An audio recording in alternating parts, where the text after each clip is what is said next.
Hey guys, this is Ulrich from Nostalgic Mathematics. Welcome to our MIT Integration B 2022 series. Today we turn attention to the problem 2 of the finals. We will compute this integral. If you are new here, do not forget to subscribe. So we want to compute I. The issue here comes from the term 1 over x, because we know how to handle these kinds of integrals for a positive value of alpha. And the second thing to notice is that some constants are here sometimes to distract you. Because this integral could have been this, where we switch from 3 to 2022.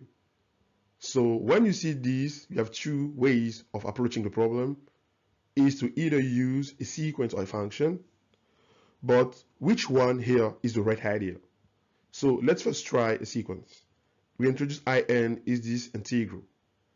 So we just recall a little formula here of trigonometry. Actually, this is two formulas in one. For instance, sin u plus sin v is 2 times sin u plus v over 2 cosine u minus v over 2. Let's try, for instance, this in plus 1 plus in minus 1. So in this formula, we're going to use u to be n plus 1x and v n minus 1x, and this is going to be 2 times sine nx cosine x. So we see that with this attempt we cannot solve the problem because we still have this term 1 over x and we have another one to handle. So this is quite not the right idea. Okay, let's turn now to a function, and we introduce this function. One interesting thing is that if you use the derivative of these with respect to a, you have an x here. So this x could further simplify with this term 1 over x. So we see that using a function is here or the right idea. So to do so, we just use Leibniz rule. We just apply the derivative under the sine integral. So we just compute the derivative with respect to the variable a here, and as we noticed, we're going to have x cosine ax. So this x will just simplify with this 1 over x, and we have a very simple integral, and we know how to handle this integral. So the way to finish this problem is first to compute this derivative and then solve a very simple differential equation. So next, what we do, I'm going to show you two ways to compute this derivative. Now we compute this derivative by two methods. The first one involves complex numbers because this integral is the real part of that other integral CA. Next, we rearrange a little bit to have this, and it's straightforward to know the antiderivative of this exponential function. Now, when x goes to infinity, this is going to 0 because the modulus of this number is e to negative 2x. So CA equals this. Next, we control for the negative sign here to have this.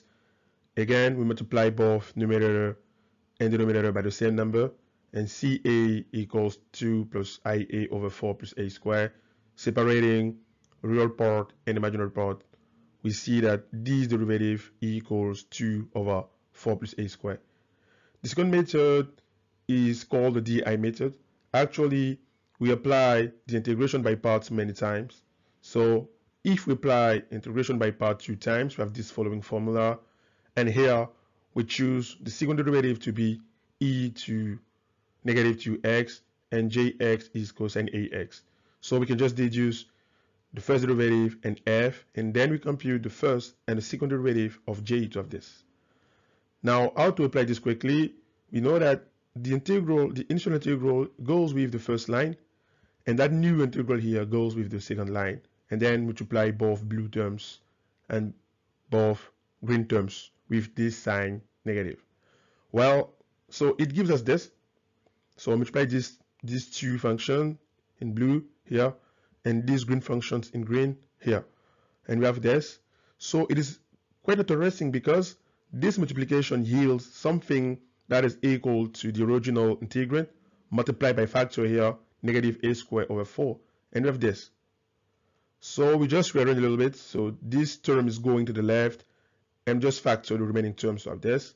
So we have now the antiderivative of this function. Now we just have to evaluate this between the infinity and 0. So we know that for x going to infinity, this is going to be 0. So the quantity equals 0 minus 2 over 4 plus a squared. The minus 2 comes from this because sine 0 is 0. So we have again established that the derivative equals 2 over 4 plus a squared. Well, let's finish it off. Just recall that we introduced the function IA, we compute its derivative. Now we can find a back by just find the antiderivative of 2 over 4 plus a squared. But this derivative is this 2. This 2 comes from the numerator, and the antiderivative of 1 over 4 plus a squared is just 1 over 2 arctangent of a over 2 plus the constant say here. So IA simplifies as follow. But we know that I0 is 0 because this term is going to be 0. So I0 is 0. So if we plug A equals 0 here, we just deduce that C equals 0. And IA is just arctangent of A over 2. And the initial question was all about evaluating I3. So that our answer is just arctangent of 3 over 2. And we're done. Thank you for your attention. Again, do not forget to subscribe, like, share, and post your comments. Bye.